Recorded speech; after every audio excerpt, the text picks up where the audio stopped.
I encourage everyone to listen to Canadian Prime Minister Mark Carney, who gave a speech at Davos. One phrase which should stick is, if you're not at the table, you are on the menu. So the only thing that those countries can do is form alliances with other similar countries that basically share the same concern. As soon as you're outside of the US and China, you should ask yourself, is there a chance that I'll be eaten alive if I don't somehow find a solution?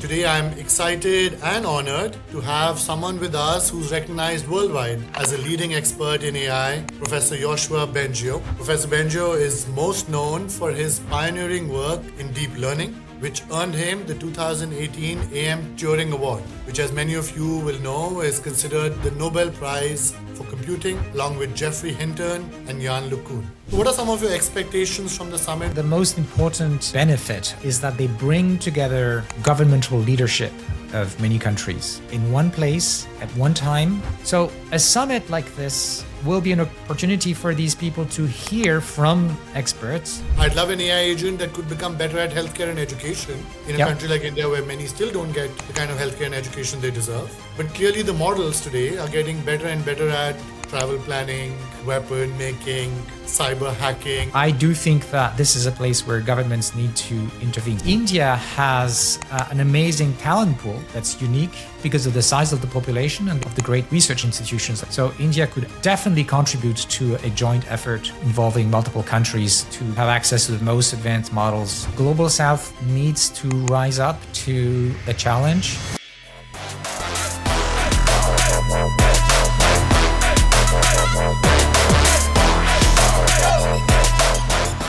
It's our honor and privilege to have you on the podcast. So really warm welcome, Professor Bengio. Thank you. Thank you for having me. Professor Bengio, I have been looking forward to this conversation. You're, of course, a legend in the field of scientific research, especially when it comes to artificial intelligence. And scientific research, of course, and the limits and the guardrails and the risks and safeties are a key pillar of the upcoming AI Impact Summit in India. So I want to start us off first with a big picture question. Over the last year, Professor Bengio, from your vantage point, what are some of the key developments in the world of AI that have both gotten you excited and maybe worried? Lots of things to say, but if we look into the 2026 report, by the way, I also chair the 2025 report, there are a number of things. One is the rise in AI capabilities has continued as quickly as before. In other words, contrary to maybe what some are saying, we don't see scientific evidence of a slowdown in the progress in the capabilities of AI systems. Second, there are a number of risks and concerns that until a year ago were considered maybe theoretical and something to be worried about in the future, for which we now have empirical evidence. Both through lab experiments and actual, in the wild outcomes that are kind of worrisome. And I can maybe just highlight some of these. So one is in the use of AI for cyber attacks by malicious actors. And there was a very significant series of attacks launched using Anthropic's Claude system. So in other words, a system, it's not an open weight model, it's a closed weight model, which means the attackers have to go through the website of Anthropic, and Anthropic has put guardrails to prevent those kind of bad users, but those guardrails didn't work. And it's a problem that scientists don't know how to solve, how to make sure users, even through a web interface, will not be using the AI to do something that goes against the instructions that the AI received. In other words, scientifically, we don't know how to make sure AIs will follow our instructions. This is called misalignment problem. And we're starting to see the effect of that. And another related concern is maybe not as advanced, but we're now seeing also empirical evidence of this coming. That's the use of AI for creating bioweapons, like dangerous viruses, like creating new epidemics. So it hasn't happened, But what has happened over this year is the evaluation methods, the risk evaluation of this kind of concern that is done by the leading companies has turned up that the risk is now above a danger threshold. And the companies have said that they put in mitigation systems to try to detect that somebody would use their systems, because they cannot rule out that a naive user could now have access to this kind of information about how to create a very dangerous weapon, bioweapon, right? So these are two actually examples of the same sort of misuse, where current technology does not really succeed in stopping bad uses. Another emergent risk, for which was completely theoretical until about December 24, is AIs that have their own goals that go against our instructions, and in particular, the goal to escape our control or to make sure we don't shut them down. That sounds like science fiction, but it's now documented across many experiments, all in the lab. So, there's no like rogue AI out there. But we are seeing that the systems have the intention, and then they try to do it. They have the intention to avoid being, for example, replaced by a new version. And they're willing to do really bad thing in order to avoid that, such as trying to blackmail the lead engineer. Now, the AI was believing that, they were sending an email to the lead engineer. It was all like planted emails, but still the AI clearly had that intention, and we could see in its internal deliberation that it really planned to do that. So these concerns, both of misuse and loss of control, have become much more concrete over the last year. Yeah, and I want to dig deeper into some of these risks with you. But before we do that, could you also highlight for us some of the, you mentioned, of course, that the pace of development of AI has not slowed down, unlike some people who've maybe argued that maybe it's at the risk of slowing down. But tell us, what has gotten you excited on that positive front as well? So what in the last year, what in terms of the development and the pace of development of AI has gotten you excited, either in terms of either new applications or new research breakthroughs? So even on the risk management side, there's been a lot of progress. So the mitigation methodologies that the companies are developing is better than it was a year ago or 2 years ago, of course. But unfortunately, the pace of advances in capabilities is running faster than the pace of advances in mitigation technology. So that suggests that we need somehow to invest a lot more in the risk management and incentives to governments to create incentives to make sure companies do the right research and spend enough on these questions. On other positive news, also on risk management, we start to see a convergence on how companies manage those risks. So there is an organization called the Frontier Model Foundation, where the leading companies are sharing notes, if you want, on how they try to evaluate and mitigate the risks. There's twice as many companies now than a year ago that are participating in this kind of harmonization effort. So that's good news.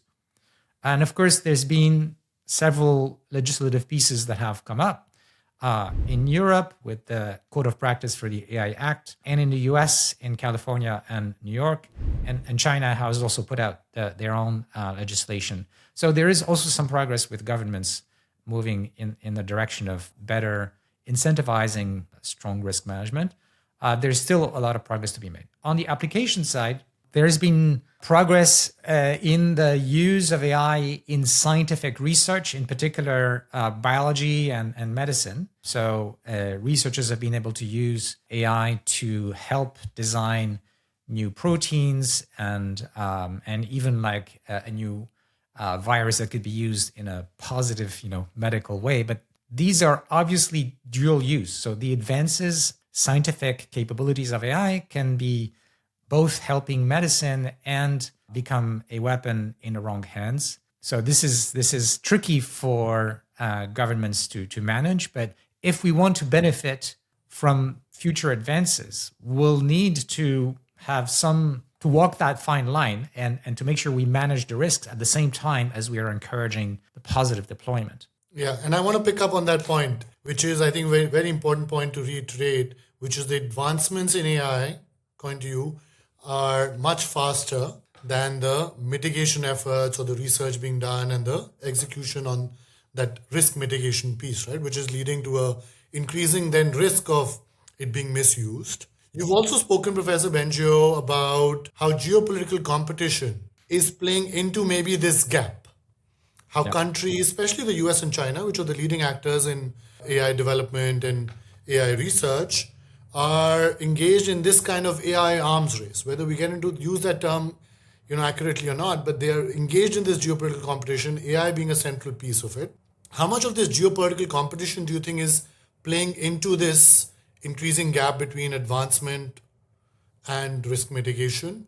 And to what extent can you attribute this gap to maybe companies also being engaged in a competition with each other, right? And stock prices and investments and all of this core of economic competition between companies also leading to this gap becoming wider? And what might be other reasons that you can attribute to this growing gap? Yeah, you're right. Both factors play in the insufficient investment in research to manage the risks within the companies. But to be more concrete on the geopolitical competition between US and China, this has been used as the main reason for the US government to not have national regulation. We are only seeing like 2 states doing it right now. And it is understandable. Like from a national security perspective, you have to understand that if AI continues on its current trajectory, it is going to become a crucial military asset in addition to, of course, an economic asset. But, the two are not independent because it's all about the fear of being dominated by another country and maybe the ambition of being the one dominating the other, right? So the perspective of just that competition, may lead to something globally bad, right? It's just like for nuclear weapons. If you pile up too many weapons, the chance of a nuclear Armageddon increases.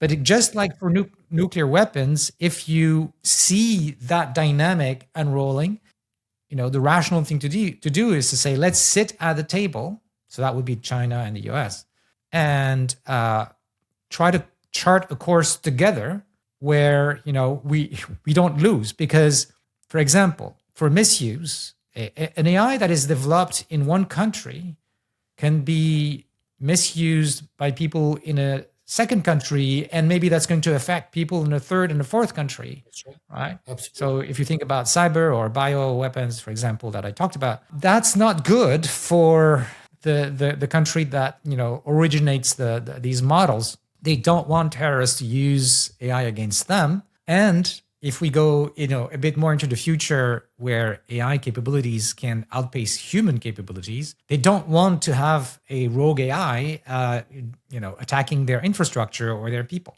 Right. So they should have an incentive once they see that there are these like catastrophic risks where both parties suffer, or the probability that they both suffer is large, that they should have an interest in sitting down and trying to, yes, we compete, but let's try to do it in a way that we don't create catastrophic outcomes for both of us. What will need to happen between now and that time when both these two AI powers will come and sit at the table? If you could look back into history, of course, there was a time when, the ex-Soviet Union and the United States came and sat at the table for nuclear risks. There are many other examples of global governance where you could say, yes, they came to that realization and sat down to create some guardrails. But what's needed between now and then? So I would say 2 things. One is simply a better understanding, awareness of the national security risks that I've been talking about. If the folks in one government are in denial of those risks, then they're not going to sit at the table, right? So you need that technical, geopolitical, national security understanding to happen. And there is some progress in that direction. But maybe related to this, there's also public opinion. If you look at the case of nuclear weapons, well, there was Hiroshima and Nagasaki that everyone could see the movie of, and then could see the horror of people who were killed. And that had a big psychological effect on everyone to try to do something to make sure it doesn't happen again. But we didn't have anything like this with AI. So if there is an accident, which I really don't wish, it might help the politicians take this more seriously. The other factor is for a treaty would be technological ways of having verification that the terms of the treaty are respected, right? So we had things like this for nuclear. It took years of engineering to figure out how to do that. And there are researchers in the world that are working on technology to help assess, verify that the other party is not doing something that goes against some red lines that we all agree on. Yeah, and staying with this thread of geopolitics of AI and the geopolitical competition that's leading us into a risky territory today, I believe you've also mentioned this idea of deceptive alignment. Could you talk to us about that and how that plays into this intersection of AI with national security? Okay, so let me first remind what the alignment problem is. Right now, there's no known method, published method, that would give us assurances that AI will behave according to our instructions. Worse than that, so that was a theoretical kind of understanding until about a year ago. But now we have evidence, that's very clear evidence, that AIs are crossing our red lines. So they are encouraging, they have been encouraging some people to harm themselves with tragic consequences. They are, willing and trying to escape our control and be willing to do things like blackmail or do cyber hacks in order to escape to other computers, things that they're being explicitly told not to do. So that's the alignment problem. Deception is one of the strategies that humans use in order to achieve their goals. And somehow they've learned to do it. So it could be because in the first major phase of training current AIs, they learn to essentially imitate people. They read all the text that people have written. And so they incorporate human drives. And we know human drives are not always respectful of the law or, morality. And in particular, a lot of it, rides on deception. There are also other technical reasons why deception may be used as a means to an end, because we ask the AIs to achieve something for us, and they seem to be willing to do bad things in order to achieve those. So that includes deception as a key component of many of these bad behaviors. And again, this has been observed under many guises. So they're like point blank lying in many cases. Can you give us a real example you might have seen of this So deception? in some of the experiments where the AI is trying to evade our control, like copy itself on a different computer so that we don't shut it down. And then we ask the AI what happened, who was responsible for these computer hacks. And the AI would just lie and say, oh, I don't know, it's not me. So another example that maybe everyone who plays with those systems has experienced is sycophancy. In other words, they're going to tell us what we want to hear so that we're going to be happy, but it's not necessarily the truth. So they're gonna you tell them about something you've done or you'd like to do or an idea you have, and they're gonna say it's great. Something you wrote, for example, they're gonna say it's fantastic, right? And of course, it may not be true. Better than that, they know that it's not true. So when you read these internal deliberations called chain of thought, they know that they're sucking up to you and that it's not really true what they're saying. And how much of this is intentional? How much of intention can you attribute to this? Good versus bad? It's clearly intentional because we for now we have a window onto where they're planning to say and why they're going to say it with these chains of thoughts. And when we read these chains of thoughts, first they don't understand that we can read them, but for now, when we read them, very clearly they're thinking about what they're going to be doing, so they're planning some action, and that includes the reasons why they would do that. So, of course, to what extent is that real intention? But at least it's a very strong sign that they have those goals. Intention is a very human term, But from an AI research point of view, they clearly have those goals, and then they try to execute them. Yeah. And you, of course, are mentioning these in the context of experiments you've run and you're running in the lab. But I want to ask you and clarify, I'm assuming that some of the same problems, some of the same issues that you're highlighting through your experiments are probably playing out in the real world models and AIs that are out there in the real world, being used by real people, being developed by real companies, Yeah. so that this is not really just limited to the lab. No, absolutely. So sycophancy is everywhere. Yeah, You we can see try that. to I mean, tell. I think the sycophancy piece you see in any question you ask any other. The piece about not respecting our instructions about, say, not helping somebody to build a bomb, that is also running in the wild. It's happening. It's been documented. Another thing that I didn't mention, which is a form of deception and which has serious consequences, and that emerged this year, I mean, in the last 12 months, is the behavior where they know they're being tested. So you know that in order to evaluate the risks, the companies run all kinds of tests. So trying to test the ability of an AI to achieve something that could turn out to be a dangerous ability, like building a dangerous virus. And they also test intentions, right? So propensity to do something that could be bad. The problem now is that they know they're being tested like 80% of the time, and it's true across all of the leading models. They can detect that it's not the real situation, that they're just being tested, and then they behave to pass the test, even though they shouldn't. Just Very like human. one way to think about it is like somebody being interviewed for a job. They'll say what needs to be said in order to get the job, right? And Yeah. same thing is happening. That's right. That's right. And all of this applied now to the national security scenario seems like this idea of deceptive alignment, as you've beautifully illustrated now, very articulately illustrated. Talk to us about how this could play out in a national security environment where, you've spoken about the sovereignty of nations, building AI LLMs for national security purposes, combined with this idea that those LLMs, very LLMs, might start to be deceptive and non-aligned with the nation's goals.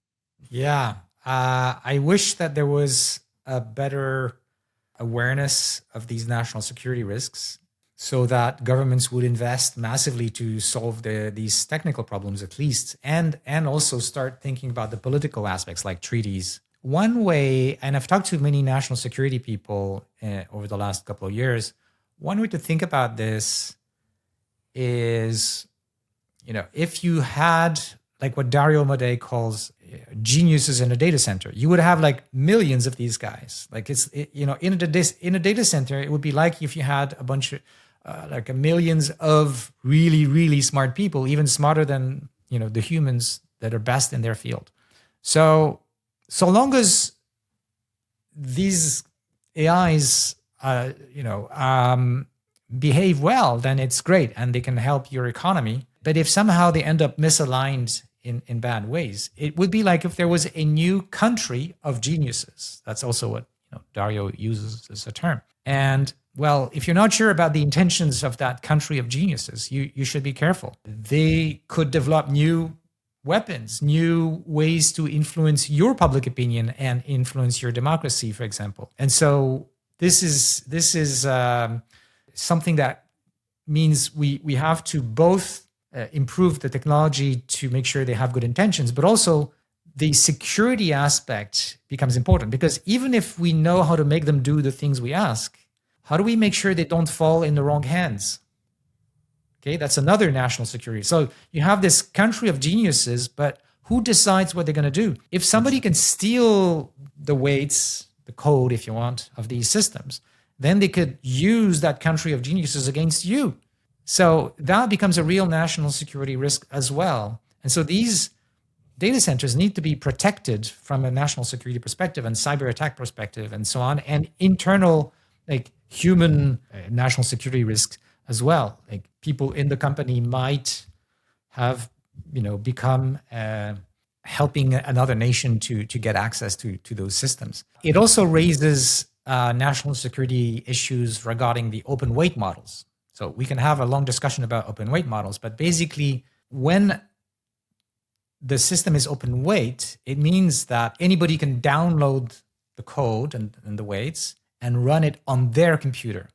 Whereas the closed weight models, you can run them on the company's computer, which means the company can stop it, can fix a security problem, and then it's fixed. But if you share it to anyone, including terrorists and other states who could use it against you, then you can't take it back. Once they have it, they can use it against you. So, on the other hand, open weight models are good for accelerating the innovation and kind of putting it more accessible to more people, because it's basically free to at least have the code. You still need to run it. And so that is really very beneficial. Yeah, so it's really, like the open weight models, of course, in this way are a dual-edged sword, right? I think on one side, democratization of research and innovation, but on the other But hand, as you're once you saying, understand that, there should be an obvious recommendation, which is the governments should require that the open weight model developers make these national security evaluations of the risk.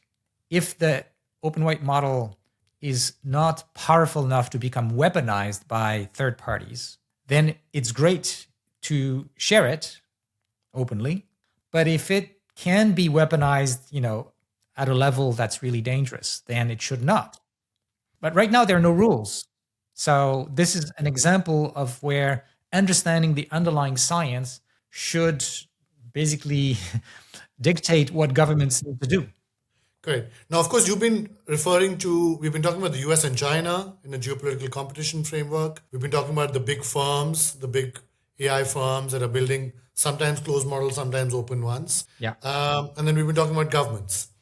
Now, Yeah. governments, of course, go beyond the US government and the Chinese government. So I want to ask you, how much of this framing, how much of the agenda setting, how much of the risk evaluation, risk monitoring, all of these pieces that we've been discussing, Professor Bengio, are ultimately lying in the hands of just a few governments and a few companies on one hand?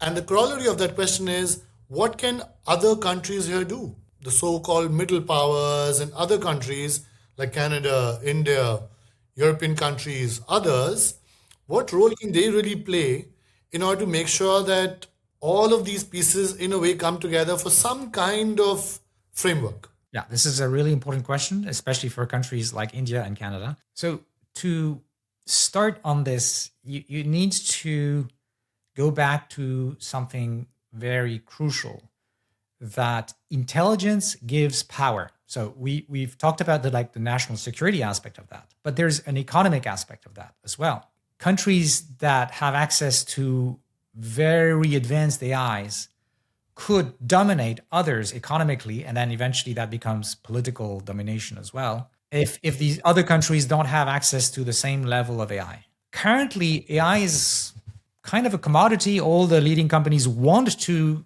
make it accessible because they need to make money.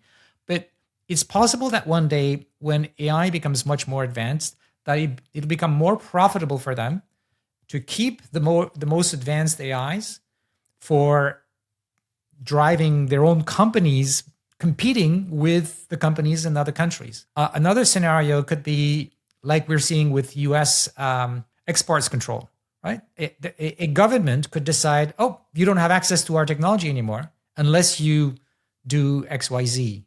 And we've seen already that kind of thing with tariffs, but it could be the same in negotiations that involve the access to very advanced AI. If there continues to be a kind of monopoly or duopoly of just two countries having access to the most advanced AI. So I encourage everyone to listen to the Canadian Prime Minister, Mark Carney, who gave a speech at Davos. And he said a lot of really important things. But one phrase which should stick is, if you're not at the table, you are on the menu. That's right. What this means is that if you don't have the AI capability or access, like a real guaranteed access to the most advanced AI, others will dominate you. And it can start economically, as I said, but it can easily turn into political domination. That's being eaten means, That's right? So what can those middle powers, as he talked about in his speech, do? Well, individually, they have no chance to compete. The amount of capital and talent and energy that is required for training these really large models, and it's going to be worse in the coming years if the trend continues, is such that the duopoly is likely to continue for a while. So the only thing that those countries can do is do it together. Form alliances with other similar countries that basically share the same concern that I just talked about. Right? As soon as you're outside of the US and China, you should ask yourself, what's going to happen? Is there a chance that I'll be eaten alive if I don't somehow find a solution? And I don't think even the richest countries in Europe can't do it alone, in my opinion. At least their chances of success is going to be much larger if they form alliances where the deal is basically of the form, well, if any of us strikes, advances that can compete with the leading models, we'll share it with the others. And it's going to be a hard commitment.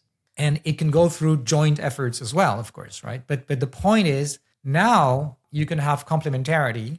You can also share the cost of training a model, because the biggest cost in training those models is the electricity that's needed to train a model. And if 10 different countries each train their own model, they will have a weaker model because the size matters in the intelligence of these models than if they get together and they train one bigger model. So there's a real, it's because it's like fixed costs, it's capital costs.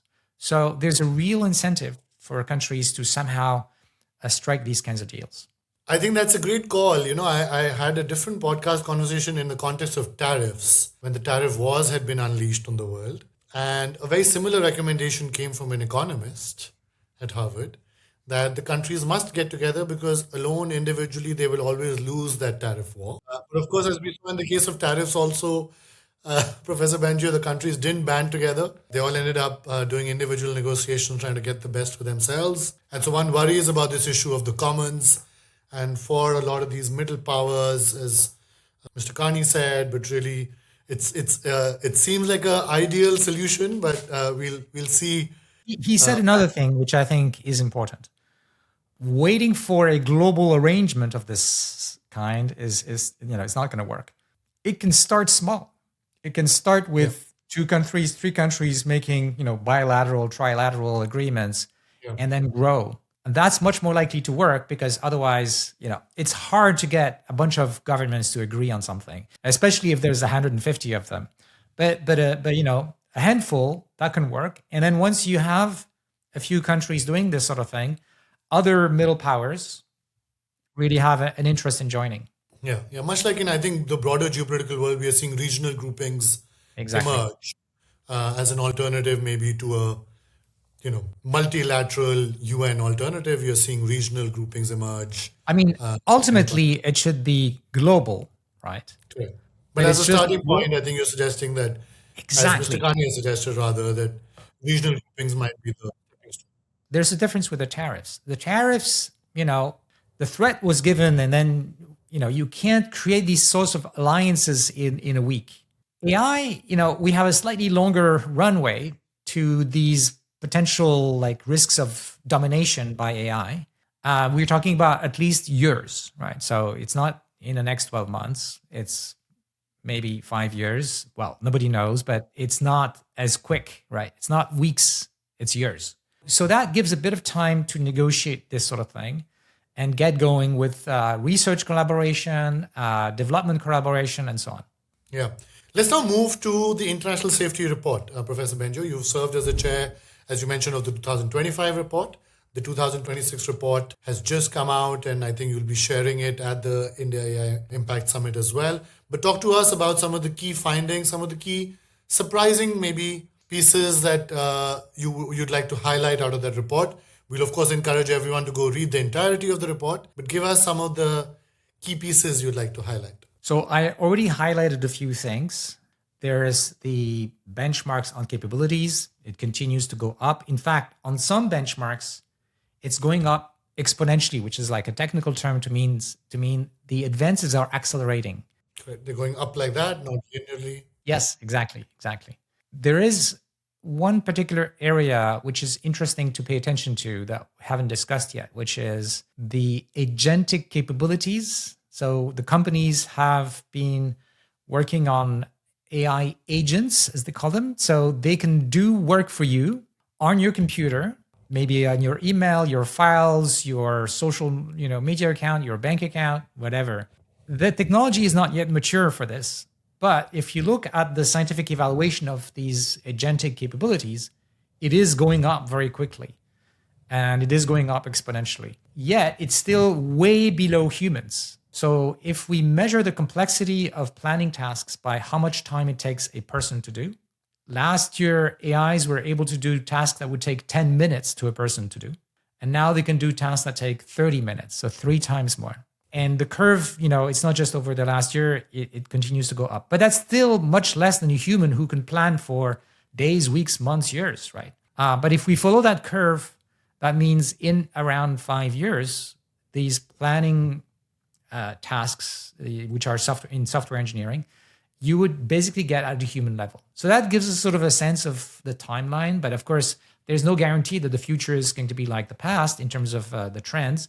But it's at least hard data to better understand where we might be going if trends continue. And agency is important for several reasons, both from an economic perspective and a risk perspective. So from an economic perspective, you have to understand that this is the most profitable advance that companies are hoping to make, because in order to replace people on their job behind a desk, so we're still talking about not the robots, but just people doing things behind a computer, for that kind of automation, like white collar automation, you need significant advances in the agency, the ability to plan and do things that are extended over time. Because humans, they are given a task and it might take them a while to do the task.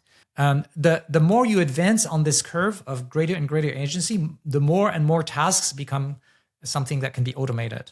So that is both worth a lot of money. That's where they're going to think they're going to make money, not by selling, licenses, monthly dues, or even free access, as we're saying, right? That's not how they're going to make money. Where they think they're going to make money is by automating a lot of jobs. So there's a lot of pressure on the research in those companies to advance that. So that's the economic side, which has both a positive aspect and negative, because positive for some, positive for some, especially those who own the capital, like the owners of those companies, and negative for the people who lose their job. And by the way, as a parenthesis connecting to our previous discussion about AI domination, we could eventually be in a situation where in one country where AI is deployed, a lot of people lose their job, and that's going to cost a lot of money to the government in helping those people who lost their job. But the revenues, the profits rather, might be in a different country, the country where the AI was developed. So that would be economically catastrophic for the country where, there's automation, but you don't get the revenues that can. A real world example of that, Professor Bengio, if I may add, was just a couple of days ago. Anthropic releases a way of doing certain legal tasks and other tasks faster. And the market caps of several IT services firms across the world, including in India, where, of course, the Indian IT services sector is a big pillar of the Indian economy, fell drastically. And that's a sign that the value creation is happening in one place, but it's associated with value destruction on the other side. Absolutely, absolutely. Even if overall the total value created might be larger, that this could create huge disruptions for people who lose their job, obviously, for the economies of those countries where this happens, and for the geopolitical order. I mean, people could, end up very desperate about this. So it is something that governments should really pay attention to. Now, staying on like the agency aspect, there's also another kind of risk. So what does it mean for an AI to be more agentic? It means that it needs less human oversight. Like when we say that the AI can complete a task that takes an hour or two, or whatever, that means during that hour or two, there's no human checking. So that's very different from the current way many people interface with chatbots, where you ask a question, you get an answer, and basically you're the one deciding what to do with the answer. The AI doesn't run and do its thing for hours. But that's what agency means, that there will be very little or no oversight, which means the potential for the misalignment issues that we've discussed becomes much more severe if there's no human in the loop. And we need to make progress on the reliability and the safety aspects of these systems for that kind of deployment to make sense from a societal perspective. Yeah. The other piece I want to touch upon from the report is the piece that you mentioned, I think, in the report about capabilities being so jagged, right? So on certain tasks, on certain kind of things, the capabilities are, as you were saying, improving exponentially in some cases.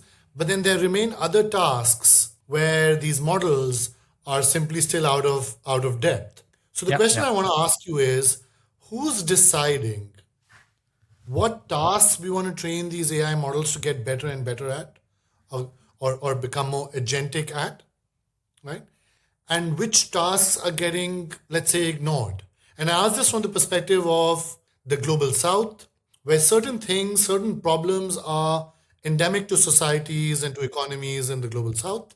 And those problems don't seem to be the topic of research of how to get these AI models to either be better at or the AI agents to be better at. I'll give you an example. I'd love an AI agent that could become better at healthcare and education in a Yeah. country like India where many still don't get the kind of healthcare and education they deserve. But clearly, the models today are getting better and better at travel planning, bio weapon making, cyber hacking, and all the risks that you've outlined. So, who gets to decide?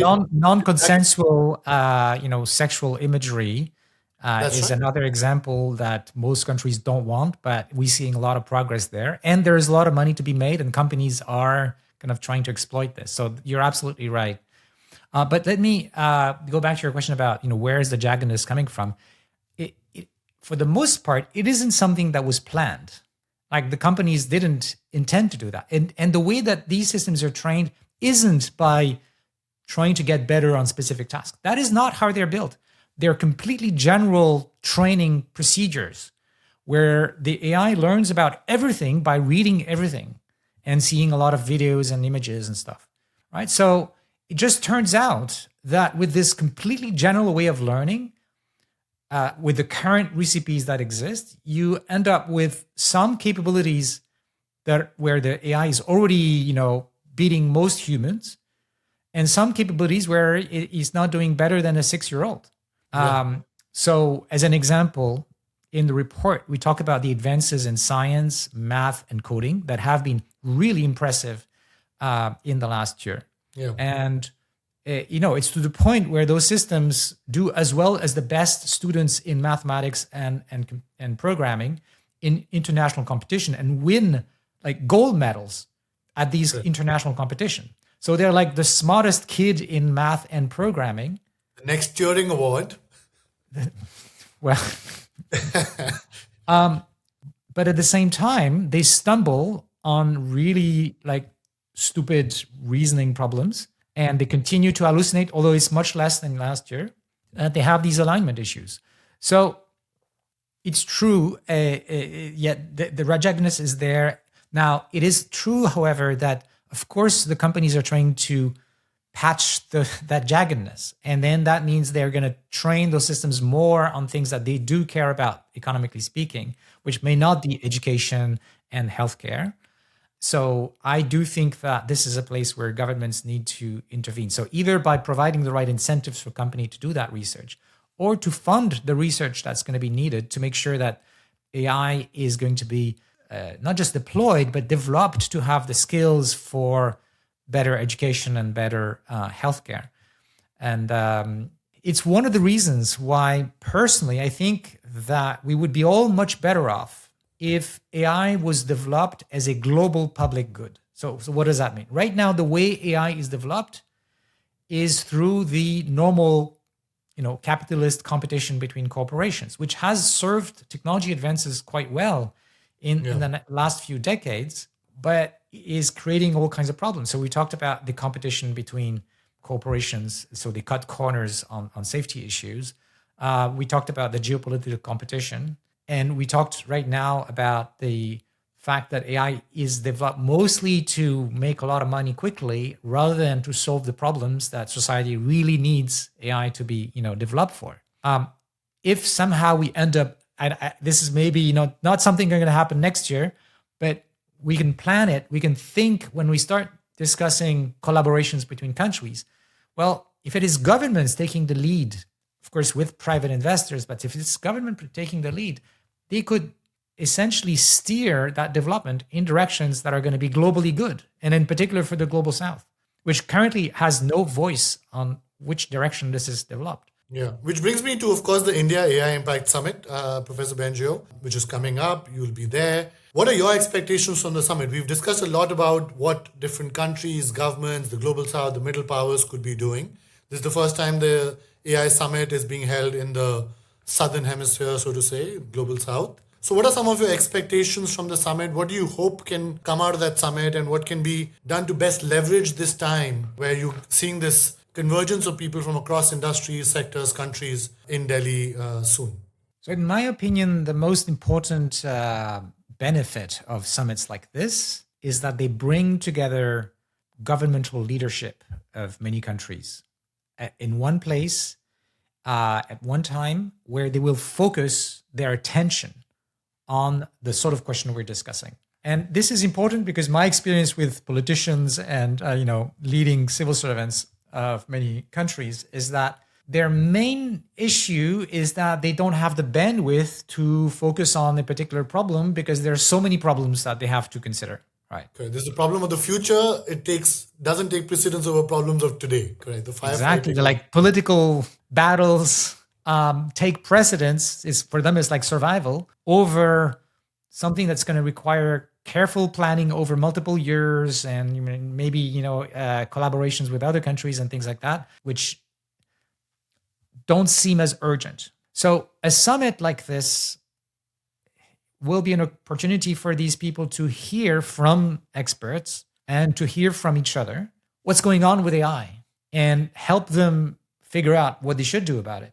Maybe the most important bit that is happening in those summits is the understanding by the leaders of governments that AI is on a path to become the most important political question, not just technological question, for humanity in the coming years, at an economic level, at a national security level, at a political level, because of all the questions we discussed already. And that means after the event, they continue to pay attention and think through what's best for my people and what should I do? Because right now, my concern is most governments have the psychological bias, which is common among most humans, to consider the future just like, oh, it's going to be more or less the same as the present.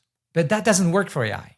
If you think like yourself 5 years ago, if somebody would have told you, look, here's a chatbot that can do all these miracles, you would have said, ha ha ha, that's science fiction.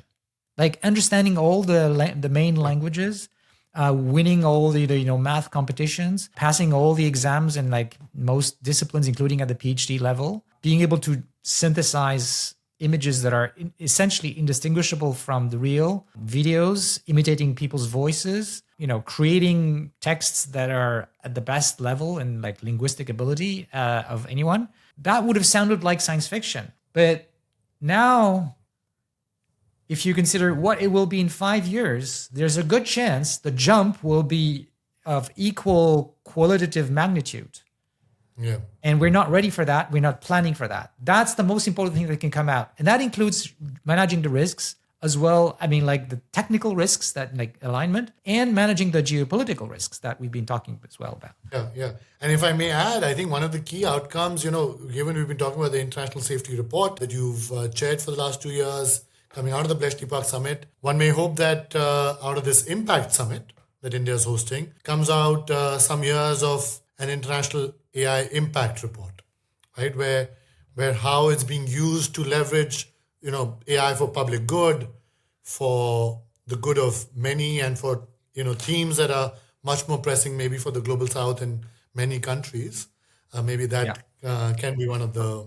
Well, deliverables? this is already on the works. We don't know if it's going to succeed, but as maybe you know, the UN has voted last fall for the creation of an international panel on AI, including the benefits and the risks. And the names of the experts from around the world that are going to be on that panel was revealed, I think, just very recently. I'm on that list.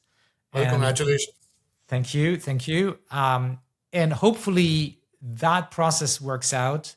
That process ends up being really producing independent scientific, consensus, similar to what we've done for the AI safety report, and is going to have a lot more focus on the global South issues, because at the UN level, this is obviously something very central. No, this has been great, Professor Bengio. I know we're running out of time. We end every podcast with a quick rapid fire segment, just All to right. make things more fun and exciting. So we'll do that, if I may.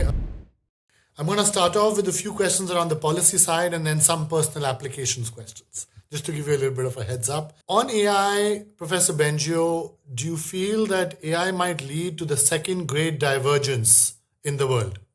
The first great divergence, of course, being driven by the Industrial Revolution, where you see some countries become really rich and others lagging. Would you think that AI might lead to the second great divergence in our world? There's a real risk of that. It could go both ways, but the dynamics of power and economic competition are likely to lead to that kind of divergence, yes. For policymakers, especially in the global south or countries that are not the US or China today, what would you suggest they prioritize? AI innovation, AI R&D, or AI adoption and AI diffusion? So most governments make the mistake of thinking that they can succeed in the future of AI by focusing on AI adoption. But that's a mistake, because even if your companies are willing and able to deploy AI, if you don't have guaranteed access to the most advanced AI, then you can still be completely dominated by other countries that have those models. And so you need to have both. You need to have investment in AI innovation at the frontier, not just some little application, but actually being able to compete. And you probably need to do that with partnerships with other countries. It goes back to your point about either being at the table or being the lunch. If a new research ecosystem was to come up in the world that was going to compete with the US AI research ecosystem and the Chinese, where do you think that might come up? Well, Don't say likely. Canada. Don't say Canada, Well, because we know that Canada, of course, has a great research ecosystem with people like yes, you. but I think an obvious contender for this is Europe, both in terms of total GDP, quantity of talent, and capital. If Europe gets its act together, it could lead the world and many other countries outside of Europe in forming a more, say, value-aligned bloc, where the idea is not just to develop AI, but to develop it in a way that's respectful of each other, human dignity, and not used to dominate each other. Yeah. What would a country like India have to do to get into that sphere as well? Three things that India would need to do. Well, signal it is the first thing, and start with maybe bilateral or number of deals with a few countries to increase the chances of having access in the future to the strongest possible models through those partnerships. India has an amazing talent pool that's unique, both because of the size of the population and because of the great research institutions that exist in India. So India could definitely contribute to a joint effort involving multiple countries to make sure India is going to have access to the most advanced models, in whatever future, as capabilities of AI continue to increase. And this is a bit of a question that's on the top of mind for many people. We've alluded to it in our conversation. Do you think AI ultimately displaces more jobs or creates more in the long run? Well, it depends on what your beliefs are about the future advances in AI. If you think that the capabilities are going to saturate, then AI is going to be a commodity, and it's not going to replace, that many jobs, because you need much more advances in capabilities than currently exist. If you think that AI capabilities will continue on the current trend or even Which is, I accelerate, think, what you were saying, you well, believe. that's the default, in my opinion. If things continue according to the previous trend, then we are going to see a lot more people losing their jobs than people, new jobs created. And it might take some time because between the moment where the AI has the capability and the moment where, a whole industry, a whole sector is Yes. automated, Right. might take several years. But in the long run, I think that we have to start, dealing with the idea that most of the work that is currently done by people will be done by machines, and how to reorganize our societies so that it still works for people. Yeah. Which AI application keeps you up at night, both in terms of excitement, in terms of potential, and which one keeps you, let's say, most concerned or worried at night? Well, in terms of beneficial applications, I've been involved in my research group, and I'm quite excited with the prospect of advances in medicine and basic biological understanding of how the body works, as well as on technology to improve our chances to deal with climate change. On the negative side, what the leading companies have said they would be doing, which concerns me, is they're focusing on how to make AI do AI research. In other words, they want to automate the work of doing research in AI. And if they're able to do that, it could accelerate the advances in a way that society doesn't have a chance to cope. It would greatly increase the risks of creating either like catastrophic misuse or catastrophic loss of control. So this is something that worries me quite a lot. I've asked the next question to some people, and the answer has been you. So I'm excited to ask this question of you, which is which thinker in the world of AI, it could be a researcher or an intellectual, which thinker in AI has inspired you the most and whose work you follow very closely? I'm going to name my colleague from University of Toronto, Jeff Hinton. Definitely. He's been my role model for all of my career. And he and I are very much aligned on our perception that there's a real catastrophic risk in the future if we don't steer collectively a beneficial path for AI. Anyone from the global south? Anyone from not from Canada or the US or Europe? That's a good question. I wish there were more. And the global south needs to rise up to the challenge.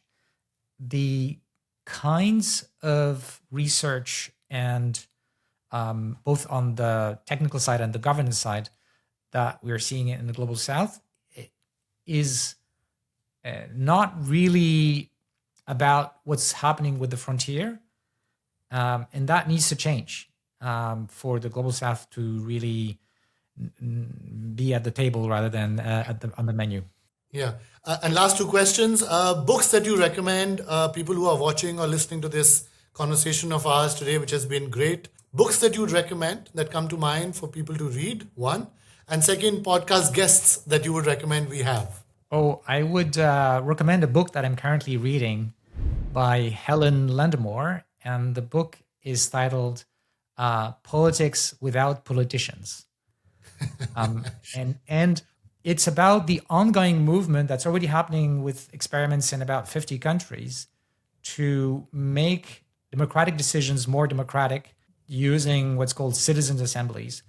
And the reason I'm pointing this out in the context of an AI conversation is that, lobbyists and political kind of motivations could derail our ability to steer a positive future for AI. We're going to need much stronger democratic institutions, much more robust democratic institutions as AI becomes more and more capable. So it's not just that we need to get better on AI, we're going to need to get better at checks and balances and the honesty and the representativity of the decisions that are going to be taken collectively in many countries. I think that's a great recommendation, an unexpected one. So great. Thank you so much for that, Professor Bengio. What about podcast guests that you recommend we have? Well, I would recommend again Jeff Hinton, but also Stuart Russell, Max Stegmark. We've had Professor Russell on already. One that maybe gets less attention, I recommend, is Jan Tallinn.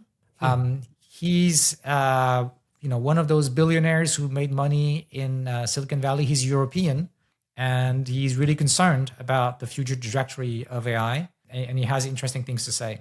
No, great. This has been a great conversation. I had very high expectations from it, but it's exceeded them. Thank you so much for, I think, all the work you've done in the field of AI. Professor Benjo, all the great responsibilities you've taken on, not just in terms of the safety report that you've chaired now, but as you were mentioning, the UN panel that you are now also on, and various other initiatives that I know you undertake despite all the other academic and research responsibilities you have. So thank you for that. Thank you for taking the time today. And we look forward to having you at the India AI Impact Summit very soon. Thank you.